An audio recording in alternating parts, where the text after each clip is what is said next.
I'm the man in the box, drowning in my shit. The man in the box, the Jack in the box, the Demiurge encoded in a children's toy. So in the early 1900s and before, there was this toy called the Devil in the Box.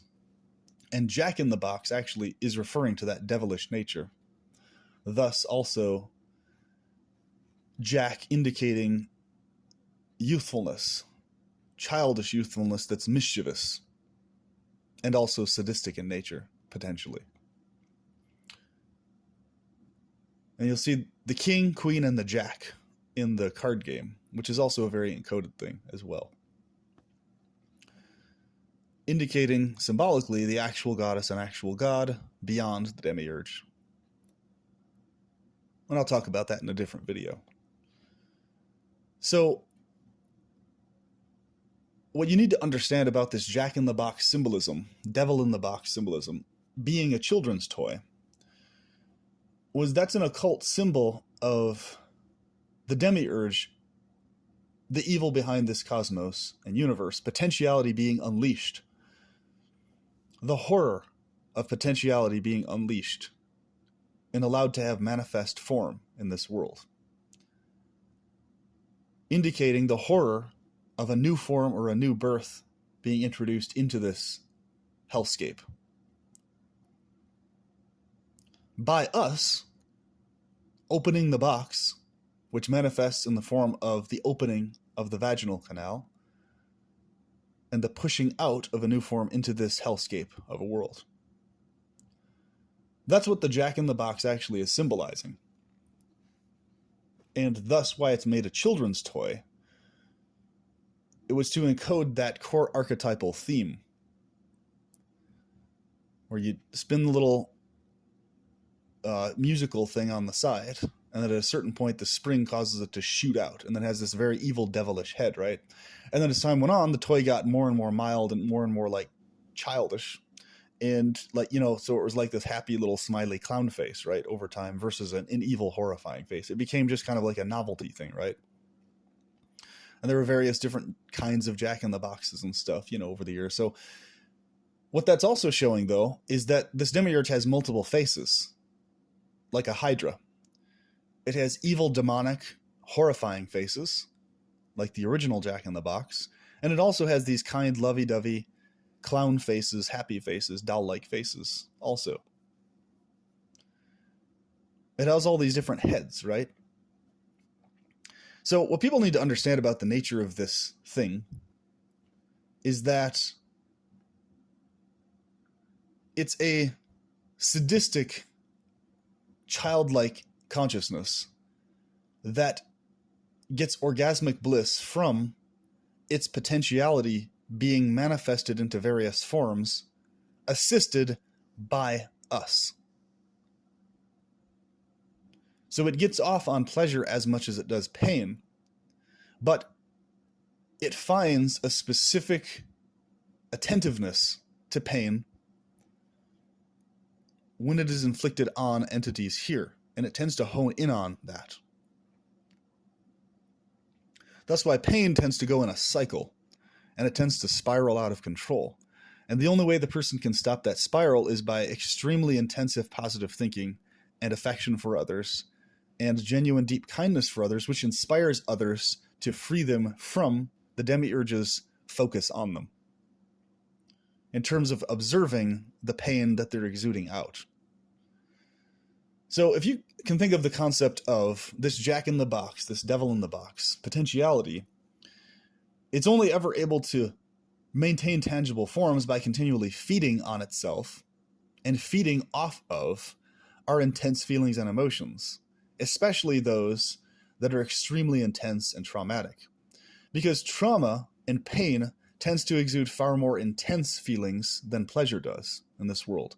Thus, why the demiurge hones in on pain more than it does pleasure. And it sort of becomes distracted from stuff in this world that is pleasurable, and it hones in on that which is already being pained, inflicting more pain on it. right? This is why you'll notice how to break out of a cycle of depression or some severe trauma or agony, it's a lot more effort and work and conscientious focus to do that than it is to break out of just simple boredom itself, right? So you're having a good time, you just get bored. It's a lot easier to break out of that. Personally, I never get bored in my life unless I'm forced to do something against my will completely. Otherwise, I don't get bored. But there are many people in the world who do get bored.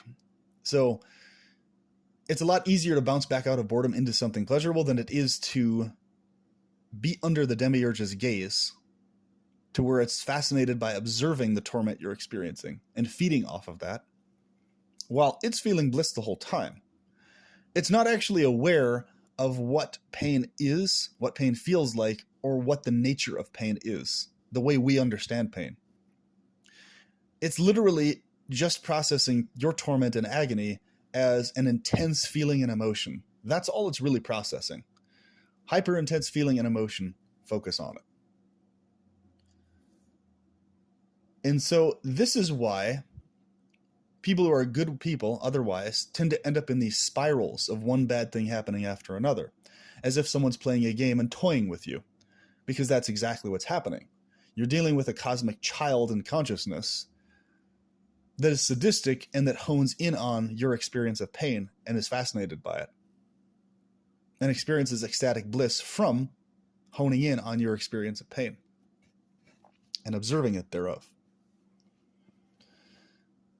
So it gets distracted and bored with sentiences that are experiencing a maximum of pleasure and exuding those kinds of emotions, affection, love, care, empathy, etc.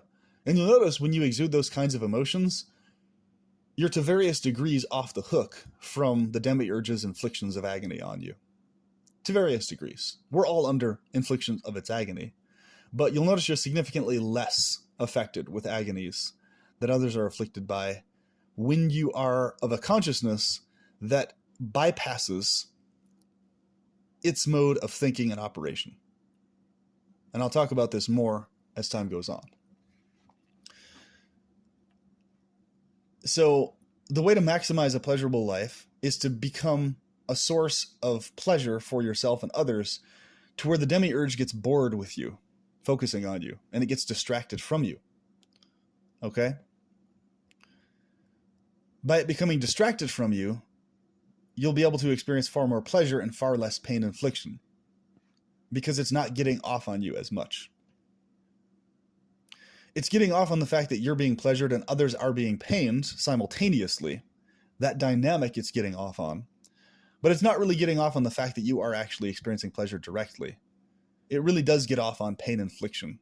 Pleasure is just kind of like to its consciousness is kind of just like a tag-along element. It's this thing that's never as intense as the agony and trauma is to it. That's why this world has manifested and evolution has gone the way it has, where this pain infliction, this self-devouring mechanism, this cannibalistic mechanism, where forms are devouring themselves and others, is the constant modus operandi, right? Where if there's any phase where there's a stalling of that devouring, then it loses interest to various degrees, right? And thus loses some degree of impositional force over you.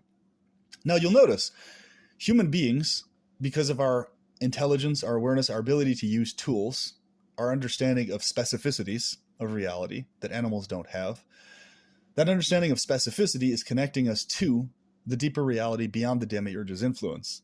So to various degrees, it becomes bored with those of us who are hyper-focused, hyper-precise in the direction of perpetual pleasurism. And therefore, we become off the hook to various degrees from the afflictions it continues inflicting on others who do not pick up on this fact very clearly and vividly. And humans in general, for the most part, most of the time, are actually in a vastly better situation than every animal species that exists for the same principle, even if they have no clue about this dynamic of the Demiurge, etc. They're still in a better situation just having a physiology that's human, in most cases. Obviously not in every case, because this is a world of potentiality manifesting in all sorts of varieties. So humans do experience massive extreme traumas, and when that happens, it can be argued that they're experiencing far more trauma than even animals are. especially innocent children. And yes, that is the case. But if you paid attention so far, you'll understand what I'm getting at here, the dynamic I'm referring to. So the way to ultimately contain this demiurge, and this is why the Jack-in-the-Box is such a perfect symbol for this evil entity, is that the way to do this is it has to be contained, locked up in the box again, locked up within Pandora's box, never to be let out. Because it's still going to be in bliss in that box, experiencing only potentiality directly, the root state that it is, right? But it won't be experiencing any tangible manifestation. In other words, you have to separate the thing out from its ability to manifest anything either pleasurable or painful. Now, what's interesting is Ephilists have picked up on one aspect of this, but they're missing a key element. So they're correctly understanding that the nature of how pleasure operates in this particular world currently, and has been for the last few billion years, is the problem. In the sense that you can see that this pleasure and pain dynamic, the connectedness between them, is an evil thing. But what they're missing is the understanding that once this demiurge is locked up, pleasure is able to still remain and be separated from its dynamic. The only reason it's a problem is because potentiality, when manifesting, when allness and everythingness is allowed to manifest tangible forms, that's where you have the manifestation of all varieties and all forms of torment and agony, and all varieties of pleasure as well at the same time. So locking up the demiurge, trapping it, means that you're eliminating its ability to manifest anything, which by default eliminates its ability to manifest pain. Okay? Pleasure, however, is an independent entity, an independent thing that exists independent of pain's existence, and is capable of being perpetuated and experienced in various realms and via technology, separated out from pain. So this particular demiurge is gradually being locked up and contained ever so slowly, because the laws of physics, of course, still remain. But with every new antinatalist that appears in the world, especially those who are Gnostic types, or inclined in that direction, one more aspect of the demiurge is being contained and grasped and prevented from causing more harm by that individual person. They're keeping the Jack-in-the-Box locked in the box. They're not letting it out. So you, by not bringing a kid here, you're keeping the Jack-in-the-Box in the box in your own life. You're not letting it out to manifest anything. And this is encoded very well in the movie It, if any of you have seen it or are familiar with the books. The It creature is this very diabolical extraterrestrial entity that is very similar to this demiurge in nature that I'm talking about, where it doesn't process pain the way we do. It basically feeds off of these various traumas and horrors and terrors, right? It feeds off of it like food. So for it, those things are literally its sustenance, and it's the only reason it manifests in that clown form that humans process as creepy and horrifying is because that form is relatable to humans. But it itself isn't clown in form. It's a completely different entity beyond having to have a specific tangible manifestation. It just takes on the clown form because it's familiar to people, and it causes that horror. So it's a form that it can use to feed off of people with, basically. And then once people get wise to that, the it figure starts to wane in influence and is destroyed and defeated, right? Contained again. So it's a very similar dynamic encoded in this movie, encoded in this series, right? Where basically it gets more and more powerful the more trauma and the more horror you experience and feed into, the more depression you allow to remain in your consciousness or existence, the more bleak you allow your consciousness to be, the more it's being fed, right?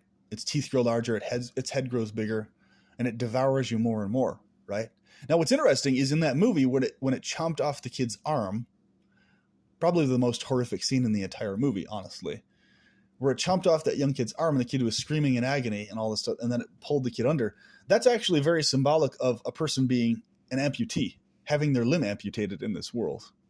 It's one of the worst horrors that exist, because without modern technology, prosthetics, and things to replace that, they'll literally be limbless for the rest of their existence in this world, right? So when someone's an amputee, it's now compounded the horrors, and it's empowered that much more to traumatize them even further. So it's a domino effect, folks.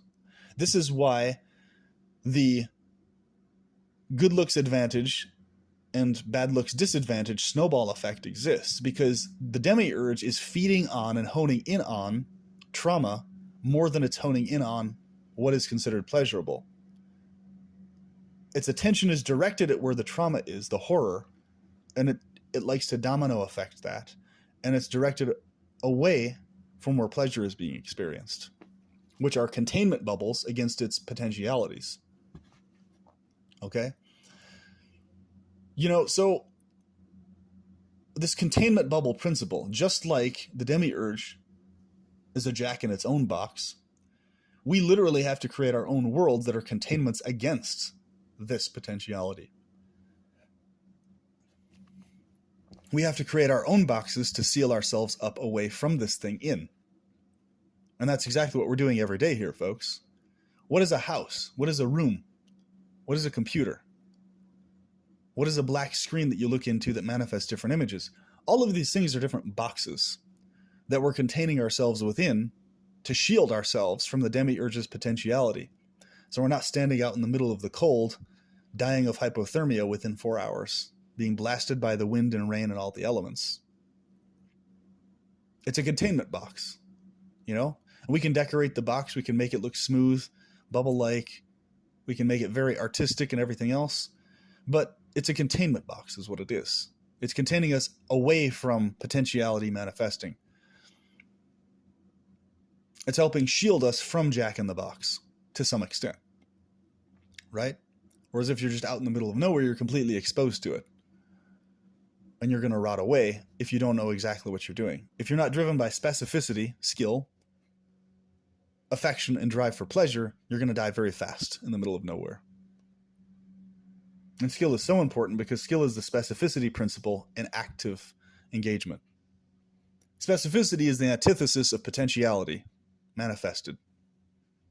Because specificity is that which we as humans are able to use to counteract and contain against the Jack in the Box, the Demiurge, the potentiality principle let loose, right?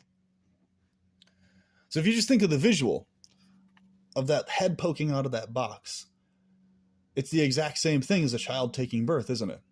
What happens in both cases? The mother's there, she screams in agony as the child's head is being forced out of her vagina. Just like when the kid's turning the little handle, they scream when the jack pops out of the box. They scream in agony. And the jack also screams and makes noises, right? It's a horror show on both ends. So it's really interesting, a lot of these old toys historically, and a lot of these old themes that were talked about historically, especially in the early 1900s and earlier, there was a massive surge in the occult again in the late 1800s, early 1900s, where they picked up on a lot of really interesting esoteric stuff that had been forgotten for a while, it seems, amongst the majority of the populace, right? And it was a big fad amongst a lot of wealthy people and stuff. So what's interesting, that toy though, if you think about it, just compare the two visuals and you can understand what's being shown to people via this toy. And you can notice these patterns, you can notice these archetypes in this world that are reminders to you of the nature of this world and what you should do and what you should prevent yourself from doing. Because think about it. What is the allure of this Jack in the Box to the kid, to the child? This is symbolic of the adult's natalist consciousness, the allure, this urge, this demi-urge to see what happens by turning that crank and watching the Jack in the Box shoot out from the box. It's literally an adult who has a child consciousness wanting to see what happens. And they can't resist the urge of seeing what happens, seeing what comes out. That urge of wanting to see what happens is exactly what feeds and fuels the demiurge more than anything else. So as an antinatalist, you've reduced the demiurge's fuel by a notable amount. You've stopped feeding it to a very significant degree, okay? And you'll probably notice that effect physiologically and in your life also. You're freed from all these responsibilities that natalists have. Whatever consideration of your own circumstances may be, you're freed from the vast majority of burdens and responsibilities that natalists have because it's just you. You're just taking care of yourself. You're not having to worry about other forms or other beings here, right? So as soon as the urge is overwhelming, they know there's a horror that's going to come out of that box. The kid knows it. But the kid, what does the kid keep doing? Once it contains it back in the box, it does it again. It goes and cranks it, and then the jack shoots out again, and then they scream again, right? So the wife has another kid because she wants to see what happens. The husband wants to see what happens. They shoot out another manifestation of the demiurge in this world, or rather a tomb that the demiurge has created for sentience to suffer within. And they scream again. They observe the horror of that, and then they get deluded again by the demiurge manifesting a happy, smiley dolly face. Right? And then the cycle continues. They keep re-releasing the jack from the box. Every person they bring into this world. It's another releasing of the demiurge into this world, repeatedly. Another variation of the demiurge. So, this is very important to understand, folks. Both the actual goddess and this demiurge hellspawn that is a parasite to her, they both are manifested in this world in our own physiologies directly, both of them at the same time. So what you want to do is feed the goddess energy, feed accommodativeness, affection, empathy, pleasure directly, compassion. You want to feed her and deny the demiurge food. You want to bypass this consciousness of revenge and sadism and enter into affectionate obliviousness as your focus, as your predominant fixation.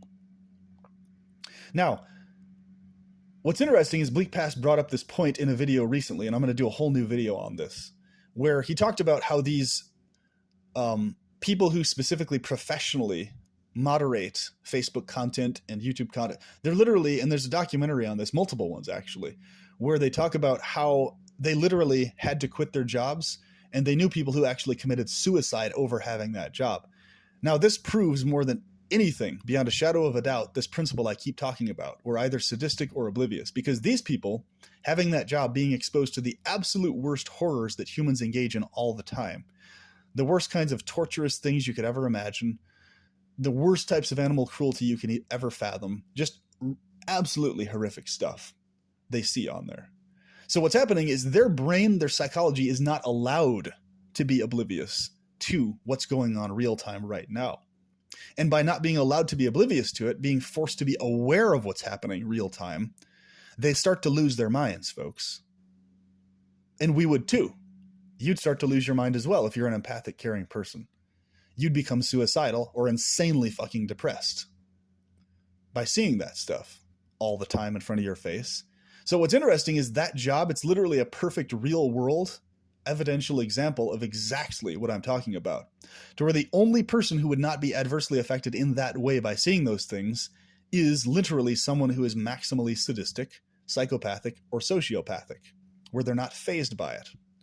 Or someone who is empathic and compassionate and is aware of this world being a combat ground and has a really, really, really strong amount of grit to truck through it. Which would mean that they have to, as a weapon, they have to use obliviousness as a weapon within their own brain. So this is what I do. I'm that type of person. I can be vividly aware of something happening and how horrible it is, but I compartmentalize my brain to where I'm shut off to the degree of horror that the thing actually is. Because if I didn't shut it off to the awareness to that degree, I would collapse on my knees in crying tears of agony, right? So I have to use as a weapon obliviousness to still see the images and look at them and keep trucking past to bypass falling on my knees and collapsing in tears. Okay? And I'm a person that can do that. I'm not a sociopath or a psychopath or a sadist. I'm definitely much more of an oblivious, type person on purpose, consciously, intentionally, for this exact reason. But I have enough sadism to remain aware of the vast majority of the horrors most of the time. But I can tune out enough of them to keep functioning in this world, because that's what you have to do. That's reality, folks. That's impositional reality, rather. So this whole topic is extremely fascinating. Like, there's an entire topic line of historical archetypes and themes in things that we use every day that are very strong encodings of what these deep philosophical things are and what they mean.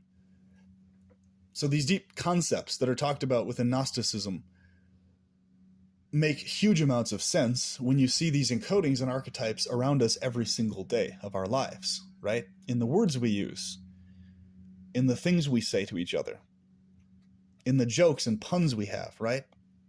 And so that song by Alice in Chains was such a powerful song, Man in the Box, because that song, if you watch the music video also, it's such a clear, obvious encoding of this principle. And I would bet you that the lead singer of that band, he more than likely had some awareness of these Gnostic concepts or principles, or was in connection with someone in the music industry who was. And so he died of a heroin addiction, as far as I can tell, which is heroin. What it does is it completely tunes you out, like, to a massive degree from any and all forms of pain. And it puts you in basically like this catatonic state almost of where you're just like blissed out, but it's a type of blissed out where you're like non-functional. You're just like hyper relaxed to the point that it's no longer safe. Basically, you're so, it's basically over relaxes you to where your system just completely shuts down. Right. And that's how people die from it. It's because it's so addictive that being tuned out from the horrors to that degree is so incredibly addictive to the consciousness that is averse to horror and averse to pain that it eventually kills the person. So it's very interesting, this connection between how he passed, his heroin addiction, and the things he actually sung about, especially in that song. And you'll have to forgive the background noise as they're mowing, doing this pointless mowing that they do in the world, perpetuating this Demiurge bullshit with unnecessary activities. But on that topic of him passing in relationship to these themes and these archetypes, right? He probably became very aware to various degrees in his conscious or subconscious, and that's probably why he took to heroin as a drug in the first place, to be fully honest with you. So he's clearly a very intelligent person. I mean, the lyrics he wrote, the way he structured his songs and stuff, brilliant singer, brilliant musician. So this guy is clearly an intelligent person, the lead singer of Alice in Chains, right? And that's probably their most famous song of them all. For good reason. Because it's encoding such a clear, obvious archetypal theme to everyone who listens to it. And thus, any good music or any music that's considered popularly attractive and really good quality to large numbers of people, no matter who they are, no matter what genre you tend to prefer, there's certain songs that just stick out to everybody, and Man of the Box is one of them. Doesn't matter what genre you prefer, everybody can appreciate that song and its structure to some notable degree, right? Doesn't matter what your preferences are otherwise, musically. It's a brilliant piece of music, right? And so what's interesting about this is that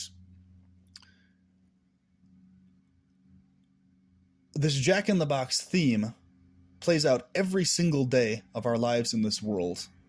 Every single day. And there's one form after another after another. There's people keep turning that crank and letting it out again. They keep letting the Demiurge out into another manifestation in this world. And yes, the goddesses, they're with them, in them. Thus, that's where their innocence and that's where their need for protection exists, because the goddess is also with them and in them. The source of the Demiurge itself. The mother of the Demiurge, who's an oblivious, innocent child in consciousness. Thus, why the child comes out with that consciousness. So, I look forward to seeing you in the next video. Have a good one.